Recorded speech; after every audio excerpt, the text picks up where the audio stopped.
दोस्तों एक छोटा सा ट्रेड बजाज ऑटो में हमने किया है आज मॉर्निंग में। 1:2 उसमें हमने लिया। और अभी मैं यहाँ से सब लाइंस डिलीट कर देता हूँ।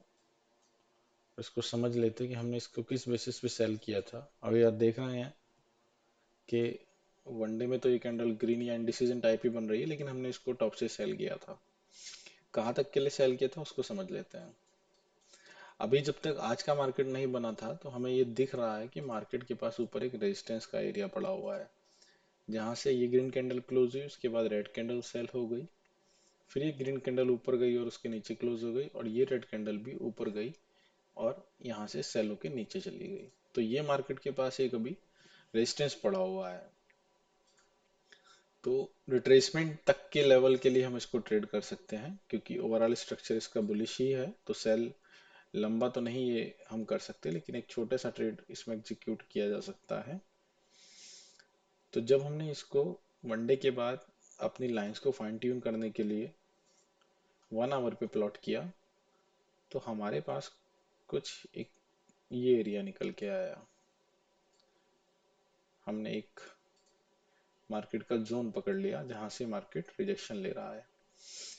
जब हम 5 मिनट पर आए तो हमने ये देखा कि मार्केट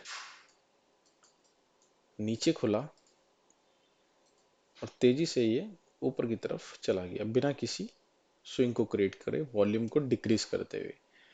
और ऊपर जाने के बाद उसने इस एक ब्लैक कैंडल में हाई वॉल्यूम के साथ रिजेक्शन लिया, यानी कि मार्केट को टॉप से सेलिंग का सामना करना पड़ा। तो इस केस में हमने अपने लेवल्स को उठा करके और यहाँ रख दिया, तो ये हमारे लेवल्स बड़े रिफाइन होके सामने आ गए। अब यहाँ पर जब प्राइस था तो हम इसमें एक zigzag डालने की कोशिश करेंगे कि प्राइस एक्चुअल में कर क्या रहा है। तो अगर हम इस हाई से देखें या लो से इसमें लाइन डालें, एक हाई लगा, एक लो लगा, एक हाई लगा, एक लो लगा, फिर एक हाई लगा, एक लो लगा, एक हाई लगा। तब ये मार्केट यहाँ तक बन चुका था। ये कैंडल फॉर्मेशन में चल रही थी जब मैंने इसको वॉच किया। तो अगर हम इसमें देखने की कोशिश करें तो मार्केट कंटिन्यूअसली अपने सपोर्ट्स बचा रहा है। यहाँ से मार्केट ने सपोर्ट को ऊपर शिफ्ट किया और यहाँ से मार्केट ने सपोर्ट को ऊपर शिफ्ट किया और रेजिस्टेंस को ब्रेक किया। ये एक रेजिस्टेंस बनाई जिसको मार्केट ने यहाँ ब्रेक किया, और इस रेजिस्टेंस को मार्केट ने यहाँ पे ब्रेक किया। तो लास्ट सपोर्ट मार्केट के पास ये पड़ी हुई थी। उसके बाद मार्केट ने क्या किया, रेजिस्टेंस पे तो ये ऑलरेडी है। अगर इसके वॉल्यूम के स्ट्रक्चर देखेंगे तो वॉल्यूम भी इसमें कंटिन्यूस डिक्रीज हो रहे हैं यहाँ तक।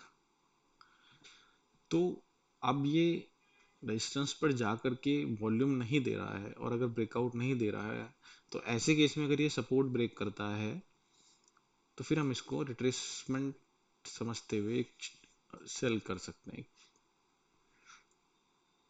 तो जब इस कैंडल ने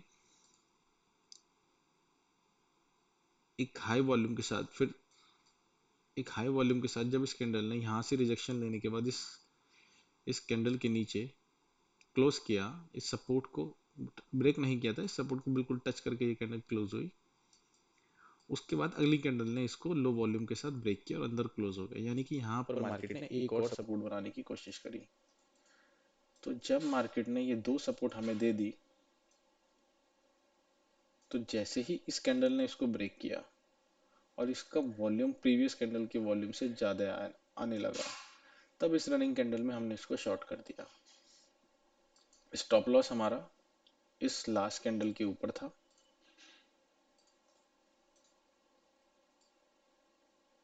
इस तरह से 0.24। और टारगेट के लिए हम वीक पे चले गए थे, और वीक पे हायर हाई करते हुए मार्केट ने लास्ट एक स्विंग ये लगाया था। इस कैंडल के बाद इस कैंडल में हायर हाई हुआ था, और फिर हम 5 मिनट पे आ गए थे।